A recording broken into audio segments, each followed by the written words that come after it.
it might seem like now is actually a better time to buy in than the other times investors have been buying the dips, but I guess we've heard that before too. We certainly have, and it's been so fascinating to see because it looks like the individual investors this year have really had diamond hands when it comes to holding on to stocks, while institutional investors have been bailing. And it's especially interesting given that it's one of the worst years for buying the dip since the 1970s, with the S&P 500 falling an average of 0.7% the week after a 1% decline. I think this really highlights what an unusual recovery it's been since the recession of 2020, where American households are a lot healthier than a lot of people expected. And that's given a lot of people extra firepower to invest in the markets, given that unemployment is low, wages have been ticking higher, right. And that's giving people, some extra ammunition to step into the markets. Gunjan, tell me what you think of this. My conclusion from this and some of your reporting is that the Reddit revolution, at least the first round of it, failed, right? Look at what happened with meme stocks.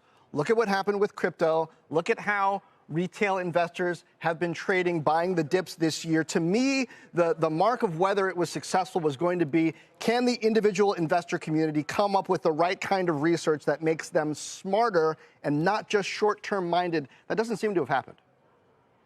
I've actually been really, really surprised by what a long-term view a lot of these investors are taking.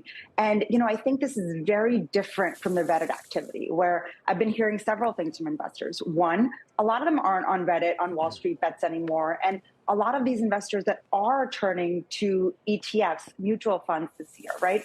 They're looking at broader indexes rather than meme stocks. Some of those investors have shifted their strategies. And what I was hearing from investors while reporting for this piece is they were saying, look at how the stock market rebounded in 2020 after the financial crisis, even after the dot-com bubble. They were saying the stock market always bounced back. Maybe this time I'm buying low.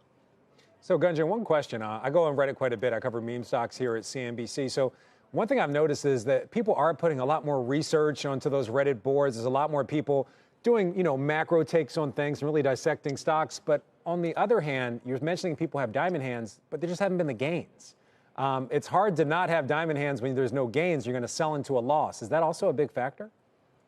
I do think that's part of it. And look, a lot of these investors that are putting money into the market, let's not forget that they have automated 401k investments. They have these automatic monthly contributions, and they're just saying, I'm not changing that. And of course, a lot of people don't want to sell at a loss. But I do think it's important to note that people are taking more of a long-term view. And the question is, how much longer does this sell-off last? And what does it mean that investors have had diamond hands so far? What does it mean for the market if they do eventually bail? Because they have been a key source of support for this market during the worst year for the S&P 500 since 2008. Yeah. All right. Yeah. Gunjan, thank you.